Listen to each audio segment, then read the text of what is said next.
Teacher লাগবে, আমাদের অতগুলো নেই।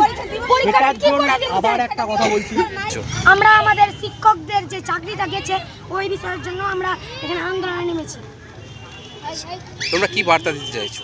আমরা বার্তা দিতে চাই যে আমাদের এই যে টিচার প্রায় 26,000 টিচার বাদ গেছেন, ওনাদের মধ্যে কিছু টিচার নিয়োগ করে যেন আবার সেই টিচারগুলো স্কুলে ফিরে আসুন। এমনিতেও পরীক্ষা দিতে পারবো না। কে বলেছে পরীক্ষা দিতে পারবি না? টিচার না দিলে আবার টিচার পরীক্ষার কোশ্চেনও হবে, পরীক্ষাও দিতে পারবি, বুঝতে পেরেছিস? আমরা পরীক্ষা দিলাম, কোশ্চেনটাকে দেখে যে দেখার সে দেখবে, তোদের চিন্তা করতে হবে না। এর জন্য হচ্ছে যে আমাদের তোদের চিন্তাটা ইয়ে থাকে, এইটা বাংলা যে পড়াতে পারবে সে ইংলিশও পড়াতে পারবে। ঠিক আছে? শুধু তো স্যার আমাদের না, আমাদের পশ্চিমবঙ্গে কেন এটা হলো?